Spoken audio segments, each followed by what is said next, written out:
Hi hello வணக்கம் and welcome to 70mm channel. So இன்றைக்கி இந்த வீடியோவில் நம்ம பார்க்க போகிற இன்ட்ரெஸ்டிங்கான ஒரு காசிப் ஒரு வீடியோ என்னென்னு பார்த்தீங்கன்னா, தமிழ் நடிகைகளில் நம்ப முடியாத நிஜ அக்கா தங்கைகள் யார் யார் அப்படின்றதான் இந்த லிஸ்ட்டில் பார்க்க போகிறோம். ஸோ இந்த வீடியோவில் பார்க்க போகிறோம். தமிழ் சினிமாவில் நடிகர் பல பேர் வந்து ஹீரோயின்ஸ் எல்லாருமே வந்து பல பேர் இதில் வந்து வாரிசு நடிகர்களாக வந்து இருக்கலாம். ஸோ அந்த மாதிரி வந்து அவங்களுடைய பேரண்ட்ஸ் வந்து களமிறக்கி விடுவாங்க. ஸோ இயக்குநர்களுடைய மகள்கள் எல்லாமே நடிப்பு திரைக்கு வருவாங்க. ஸோ அந்த வகையில் வந்து நடிப்புத் துறைக்கு வந்த அக்கா தங்கையர் நடிகைகள் பலர் பேர் இருக்காங்க. ஸோ இதில் பெரும்பாலும் வந்து 2 பேரில் ஒருத்தர் தான் வந்து ரொம்ப பெரிய ஃபேமாக வந்து கிடச்சிருக்கும் சினிமாவில். ஸோ இன்னொரு பேர் வந்து யார் அப்படின்னு தெரியாது. ஸோ அவங்க யார் யார் அப்படின்றத இந்த வீடியோவில் பார்க்க போகிறோம். ஸோ இந்த லிஸ்ட்டில் நம்ம ஃபர்ஸ்ட் பார்க்க போகிறது நடிகை ஸ்ரீவித்யாவுடைய தங்கை பிரவீனா. ஸோ பல படங்களில் அம்மா மற்றும் அக்கா கேரக்டரில் நடிச்சிட்டு வர இவர் விஜய் டிவியில் நடிக்கக்கூடிய அந்த ஒளிபரப்பாகக்கூடிய ராஜா ராணி சீரியலில் மாமியார் கேரக்டரில் நடித்து ரொம்ப பெரிய ஃபேம் இவருக்கு இருக்குது. ஸோ அந்த ரோல்லையும் வந்து இவரை பார்த்து சொல்ல விடாத பேர் நிறைய பேர் இருப்பாங்க. ஸோ அந்த அளவுக்கு வந்து அவருடைய ரீசெண்டான போஸ்ட் எல்லாமே வந்து 2 மாங்காவை கையில் வச்சுட்டு போஸ்ட் பண்ணிட்டு இருந்தார். ஸோ பிரவீனா நடிகை ஸ்ரீவித்யாவுடைய தங்கை. ஸோ இவருக்கும் அவருக்கும் வந்து பெரிய வித்தியாசம் இருக்குது. ஸ்ரீவித்யா வந்து பெரிய நடிகையாக இருந்து அதுக்கப்புறம் வந்து அவருடைய மறுபக்கம் வேறு. ஸோ பிரவீனாவுக்கு அந்த அளவுக்கு வந்து வாய்ப்புகள் கிடைக்கல.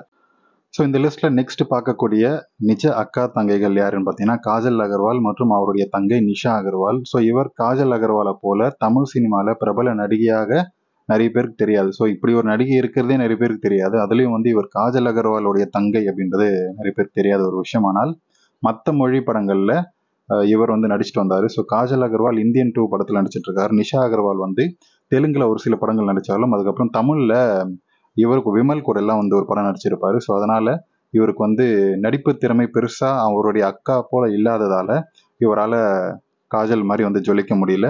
ஸோ ஆனால் வந்து கவர்ச்சியில் காஜல் அகர்வாலை போலவே இவரும் வந்து கவர்ச்சி காட்டக்கூடிய ஒரு நபர். ஸோ இவருடைய முன்னழகும் வந்து எடுப்பாக இருக்கக்கூடிய விஷயத்தில் இவருக்கு நல்ல நல்ல பட வாய்ப்புகள் கிடைச்சாலும் ஸோ இவருக்கு நடிக்க பெருசாக வந்து தெரியாததால் இவரால் வந்து சினிமாவில் வந்து நீடிக்க முடியல. ஸோ 25 வயசுலேயே வந்து கல்யாணம் பண்ணிக்கிட்டு செட்டில் ஆகிட்டாரு. இப்போ வந்து ஒரு குழந்தைக்கும் வந்து தாயாக இருக்காரு. ஸோ இந்த லிஸ்ட்டில் நம்ம நெக்ஸ்ட் பார்க்க போகிறது யாருன்னு பார்த்தீங்கன்னா பானுப்பிரியாவுடைய தங்கை சாந்தி பிரியா. ஸோ எங்கள் ஊர் பாட்டுக்காரன் படத்தில் ராமராஜனுக்கு வந்து ஜோடியாக நடிச்சிருப்பார் இவர் சாந்தி பிரியா. ஸோ இன்னும் சில படங்களில் நடித்தாலும் பானுப்பிரியா போல் பெரிய அளவில் வந்து பேசப்படவே இல்லை. ஸோ இவர் வந்து டைரெக்டாக அதுலேருந்து அப்படியே ஹிந்தி போயிட்டார். ஸோ ஹிந்தியில் வந்து பெரிய நடிகை ஆகிட்டாரா அப்படின்னு கேட்டால் இல்லை அப்படின்னு தான் சொல்லணும். ஸோ ஹிந்தியில் விரல் விட்டு எண்ணக்கூடிய அளவுக்கு தான் வந்து படங்கள் பண்ணார். ஸோ தமிழ் தெலுங்குலேயும் வந்து கான்சன்ட்ரேட் பண்ணியிருந்தாலாச்சும் பானுப்பிரியா லெவலுக்கு இல்லைனாலும் ஓரளவுக்கு டீசெண்டான நடிகையாக வந்திருக்கலாம். ஆனால் அவருக்கு அந்த வாய்ப்பு வந்து கிடைக்கல. ஸோ இந்த லிஸ்ட்டில் நம்ம அடுத்து பார்க்க போகிற நடிகை யாருன்னு பார்த்தீங்கன்னா ஷாலினி, அவருடைய தங்கை ஷர்மிளா. ஸோ ஒரு சில படங்களில் குழந்தை நட்சத்திரமாக வந்து நடித்து சினிமாவுக்கு அறிமுகமானார். ஸோ வளர்ந்ததுக்கப்புறம் ஷாலினி போல ரசிகர்கள் மத்தியில் ரொம்ப வரவேற்பு இவருக்கு கிடைக்கும் அப்படின்னு சொல்லி ரொம்ப எதிர்பார்த்தாங்க. ஆனால் ஷாலினி அளவுக்கு இல்லை, ஒரு நார்மலான ஒரு முகம் தெரியாத ஒரு முன்னணி நடிகைக்கு கிடைக்கக்கூடிய வரவேற்பு கூட ஷாலினியோட தங்கையோடைய ஷார்மிலிக்கு வந்து கிடைக்கவே இல்லை. ஷாலினி கூட தன்னுடைய இன்ஃப்ளூயன்ஸ் மூலமாக இவருக்கு வந்து பெரிய பட வாய்ப்புகள் கிடைக்கும், வாங்கி கொடுக்கலாம் அப்படின்னு சொல்லி ரொம்ப எதிர்பார்த்தார். ஆனால் ஷர்மிளாவுக்கு அவருக்கு நடிப்பு திறமை பெருசாக அபாரமாக இல்லாதால சினிமா இண்டஸ்ட்ரியை விட்டு ஒதுக்கப்பட்டார். ஸோ இந்த லிஸ்ட்டில் அடுத்து பார்க்க போகிற நடிகை யாருன்னு பார்த்தீங்கன்னா தமிழ் சினிமாவில் பெரிய நடிகை அப்படின்னு சொல்லி பேசப்பட்ட நடிகை சிம்ரன். ஸோ பல படங்களில் நடித்து ரசிகர்களிடையே ஒரு பலத்த வரவேற்பு வந்து இவருக்கு இருக்குது. ஸோ இவருக்கு இருக்குன்றத விட இவர் நடிப்புக்கும் இருக்குது, இவருடைய இடுப்புக்கும் இருக்குது. ஸோ பத்ரி, அந்த ஒரு பார்வை ஒன்றே போதுமே அப்படின்ற படத்தில், சார்லி சாப்ளின் போன்ற படங்களில் ஒரு சில படங்களில் மட்டுமே நடித்த மோனால் அப்படின்ற ஒரு நடிகை வந்து நடிகை சிம்ரனுடைய கூட பிறந்த தங்கச்சி. ஆனால் இவருக்கு வந்து அடுத்தடுத்த வெற்றி படங்கள் வந்து கிடைக்கல. ஸோ கிடைக்கல அப்படின்றத விட இவர் காதல் தோல்வி காரணமாக தன்னுடைய 21, 22 வயசுலேயே வந்து சூசைட் பண்ணிட்டு இறந்து போயிட்டார். ஸோ அவர் நடித்த கொஞ்சம் படங்களுமே நடிகை சிம்ரனுக்கு போட்டியாக வரக்கூடிய அளவுக்கு அவருடைய கவர்ச்சி இருந்துச்சு. அவருடைய இடையழகு அவ்வளோ சூப்பராக இருக்கும், நடிகை மோனாலுடைய இடையழகு. ஸோ சிம்ரனுக்கு போட்டி அப்படின்னு வரக்கூடிய அளவுக்கு அவருடைய கவர்ச்சி இருந்தது. ஆனால் யார் கண்ணு பட்டுச்சோ தெரில, அவருடைய விதியை வந்து அவரே வந்து சீக்கிரமாக முடிச்சுக்கிட்டாரு. ஸோ இந்த லிஸ்ட்டில் நம்ம அடுத்து பார்க்க போகிற நடிகைகள் யாருன்னு பார்த்தீங்கன்னா நடிகை ராதா, அவங்களுடைய அக்கா தங்கை. ஸோ பாசம். ஸோ ராதா, அம்பிகா இவங்க 2 பேருமே வந்து ரொம்ப ஃபேமஸான அக்கா தங்கையாக வந்து 80s 90s காலகட்டத்தில் வந்து வலம் வந்தாங்க. ஸோ இவங்க காட்டக்கூடிய 2 பேரும் காட்டக்கூடிய கவர்ச்சி, அது மட்டும் இல்லாமல் திரைமறைவில் இவங்க பண்ண ஏகப்பட்ட விஷயங்கள். ஸோ அதை பற்றி நம்ம சேனலில் ஒரு வீடியோ போட்டிருக்கோம். ஸோ 2 பேரும் பண்ண அட்ஜஸ்ட்மெண்ட்டுகள், அக்கா பண்ண அட்ஜஸ்ட்மெண்ட்டுகள் தங்கைக்காக, தங்கை பண்ண அட்ஜஸ்ட்மெண்ட் அக்காவுக்காக, 2 பேரும் சேர்ந்து பண்ண அட்ஜஸ்ட்மெண்ட்டுகள் ஏராளமாக இருக்குது தமிழ் சினிமாவில். அதை பற்றி நிறைய பேசுவாங்க.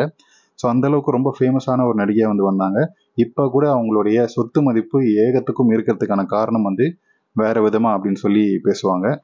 ஸோ இந்த லிஸ்ட்டில் நம்ம நெக்ஸ்ட் பார்க்க போகிற அக்கா தங்கச்சி நடிகைன்னு பார்த்தீங்கன்னா நக்மா அண்ட் ஜோதிகா. ஸோ ஜோதிகாவுக்கு முன்னாடியே வந்து நக்மா சினிமா இண்டஸ்ட்ரியில் தனக்கான ஒரு இடத்த வந்து பிடிச்சிட்டாரு. ஸோ அவருடைய ஆரம்ப காலம் லேட் 90ஸ்லாம் வந்து ஒரு டாப் நடிகையாகவே வந்து இருந்தார்.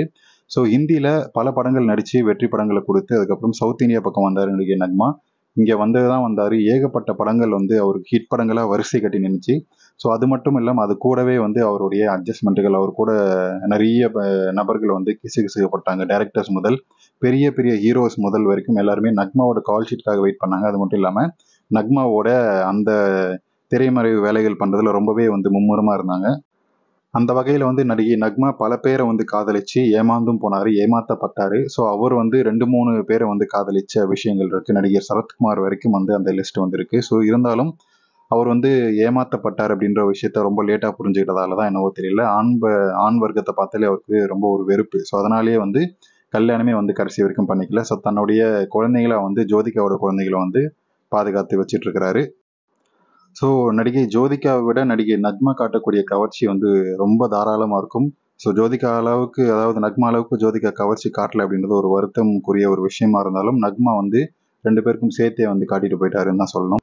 ஸோ இந்த லிஸ்ட்டில் நம்ம அடுத்து பார்க்க போகிற அக்கா தங்கை லிஸ்ட் யாருன்னு பார்த்தீங்கன்னா நடிகர் கமல்ஹாசனுடைய மகள்கள். ஸோ 2 மகள்களான நடிகை ஸ்ருதி ஹாசன் அப்புறம் வந்து அக்ஷரா ஹாசன் 2 பேருமே வந்து ரொம்ப பெரிய நடிகைகளாக வரக்கூடிய அளவுக்கு தகுதி படைத்த ஒரு நடிகைகள் அப்படி தான் சொல்லலாம். ஸோ நடிகை ஸ்ருதி ஹாசன் ஒரு மியூசிக் டைரக்டராக வரக்கூடிய அளவுக்கு அவருக்கு வந்து இசை ஞானம் இருக்குது. அது மட்டும் இல்லாமல் அவர் நிறைய பாடல்கள் பாடியிருக்காரு. ஸோ ரேப் பாடல்கள் முதல் அந்த அளவுக்கு தமிழ் சினிமாவில் ஒரு நல்ல ஆண்ட்ரியா மாதிரி வரக்கூடிய ஒரு சிங்கர். ஸோ ஆண்ட்ரியா எப்படி எல்லா விதமான ஒரு தனித்துவமான குரல் வளம் சொல்லுவாங்களே, ஸோ அது வந்து நடிகர் ஸ்ருதிஹாசன் வந்து இருக்குது. ஸோ பெரிய தன்னுடைய அப்பா போலவே பன்முகத்தன்மை கொண்ட ஒரு நல்ல திறமை கொண்ட நடிகை அப்படின்னு சொல்லி பேர் வாங்கிட்டு இருந்த சமயத்தில் தான் இவருடைய அந்த காதல், அந்த விவகாரம். ஸோ அப்பா போலவே இவருக்கும் வந்து அந்த திருமண வாழ்க்கையில் இன்ட்ரெஸ்ட் இல்லை அப்படின்னு சொல்லிட்டு ஸோ தன்னுடைய ஆண் நண்பர்களோட லிவிங் ரிலேஷன்ஷிப்பில் இருந்தார். இவர் வந்து நிறைய பேரை வந்து காதலிச்சு 2-3 பேரை வந்து காதலிச்சு தெரிஞ்ச விஷயமா சினிமாவில் வந்து வெளிச்சம் வந்த விஷயம் வந்து. அப்புறம் 2-3 பேரை வந்து காதலிச்சு அது வந்து பிரேக்கப் ஆகி அதுக்கப்புறம் 4வது ஒருத்தராக வந்து அவரை காதலிச்சு அவர் கூட ஒரு லிவிங் ரிலேஷன்ஷிப்பில் இப்போ வந்து வாழ்ந்துட்டு இருக்காரு நடிகை ஸ்ருதி ஹாசன். ஸோ நம்ம லிஸ்ட்டில் இல்லாத நிறைய நடிகைகள் இன்னும் இருக்காங்க. ஸ்ரீதேவி விஜயகுமார், அப்புறம் வந்து அவருடைய தங்கையான பிரீதா விஜயகுமார். ஸோ இவங்களும் இருக்காங்க. இவங்கள போலவே வந்து அக்கா தங்கைகளாக இருக்கக்கூடிய நடிகைகள் தமிழ் சினிமாவில் நிறைய பேர் இருக்காங்க. ஆனால் அவங்க 2 பேருக்குமே பெரிய அளவில் வரவேற்பும் வாய்ப்புகளும் இல்லாத நிலையில் அவங்க யாருன்னே வந்து தமிழ் சினிமாவுக்கு ஒரு சில படங்களே நடிச்சுட்டு அறிமுகம் இல்லாமல் அப்படியே வந்து காணாமல் போயிடுறாங்க. ஸோ இதுதான் வந்து தமிழ் சினிமாவில் இருக்கக்கூடிய அக்கா தங்கை நடிகைகள் ஓவர் த டெக்கேட். ஸோ இதை பற்றி உங்களுடைய கமெண்ட்ஸ் என்னன்றதை கமெண்ட் செக்ஷனில் மறக்காமல் சொல்லுங்கள். உங்கள் ஃபேவரட்டான அக்கா தங்கை நடிகைகள் யார் அப்படின்றத வந்து இந்த லிஸ்ட்டில் இருக்கக்கூடிய நடிகைகள் யாருன்றதை கமெண்ட் செக்ஷனில் மறக்காமல் சொல்லுங்கள். வீடியோ பிடிச்சிருந்தா லைக் பண்ணுங்கள், ஷேர் பண்ணுங்கள், சப்ஸ்கிரைப் பண்ணுங்கள். டிஸ்கிரிப்ஷனில் கொடுத்துருக்கக்கூடிய இன்ஸ்டாகிராம் அண்ட் டெலிகிராம் சேனலுக்கு ஜாயின் பண்ணுங்கள். அதில் போஸ்ட் பண்ணுறேன் ஆக்ட்ரஸ் எடிட்டட் வீடியோஸ் எல்லாம் பார்த்து என்ஜாய் பண்ணுங்கள்.